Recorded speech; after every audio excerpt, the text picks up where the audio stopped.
Hello? Oh, hello there. Yeah, I'm on jw.org. The number for Dalkeith North is on the website. I'm reading your book, Enjoy Life Forever. I've just got questions, really, if somebody could please help. Okay. I'm puzzled about the chapter 39 on the blood transfusions. I think it's, quite something that, it's dealing with medical issues, and I feel this is rather important. So it's page 163, God's view of blood. Do you mind if I read paragraph 1, please? If you want, yeah. Yeah. Jehovah told his worshippers in Bible times, the life of every sort of flesh is in its blood. Leviticus 17:14. To Jehovah, blood represents life. Since life is sacred or holy, gift from God, blood is also sacred. It talks in that verse about people who break the commandment on blood being cut off. But as I understand it, if you just go to the next verse, Leviticus 17:15, it says that those who break God's commandment on blood, all they have to do is to wash in water. They bathe in water, they wash their clothes, they have what's called a ceremonial cleansing and a mikveh, which is like a ceremonial bath, and then they're clean and they can come back into the camp. So I've got trouble with this verse. I don't think people were sort of cut off or cut off from the congregation because they broke the commandment on blood. Could you help with that, please?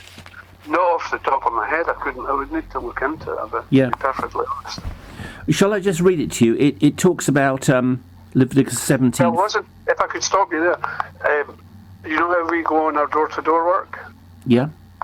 I'm actually on my way out the door to engage in that. Do you think you're going to talk to anyone today? Do you think you're going to talk to anyone today who's interested? Because I'm interested. You can talk to me on your door-to-door work. Yeah, but I'm responsible for taking 2 or 3 people with me, so right. There's other pressing matters, all of you, all 4 of you, could talk to me on the phone. Would you be willing to do that? Call me back and all 4 of you to talk to me on blood? No, because as I say, we have an arrangement and we have to go to the Kingdom Hall and we have to then go and pick people up and da-da-da. So I think there would be a bit of a headache trying to arrange that this morning. Right. Have you heard the true story about the sales manager who groaned? Not as far as I know. No, as I said, now's not the best time. He was a top sales manager, and he was motivating his staff to sell. And a salesman came in late. He said, "Oh, I'm sorry, I came in late, but I was kept from this meeting. I was distracted by a silly customer." And the sales manager groaned, because that's the point of his job. The point of his job is to speak to the customers, and it doesn't matter an inch if you're late for a sales meeting or a sales training course. If you sell the product to a customer, then you're doing what you ought to do. Is there any way you and your people could talk to me? Sisters, I've got to pick up. Yeah. Do you want to call me back later? Thanks for your call. Do you want to call me back later? I might not. You might not. Why? There's lots of information on our website. Right? You're not very enthusiastic, are you? You're not a very enthusiastic Jehovah's Witness, are you? Oh dear.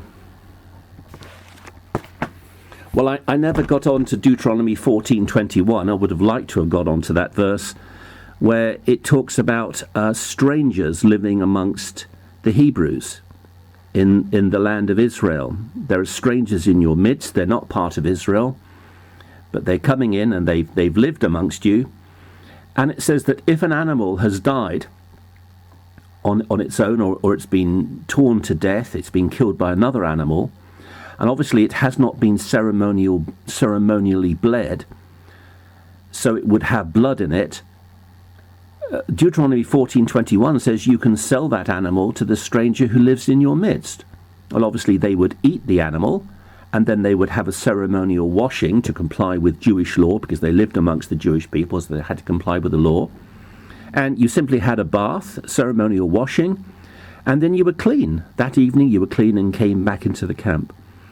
Anyway, that Jehovah's Witness did not seem terribly enthusiastic, did he?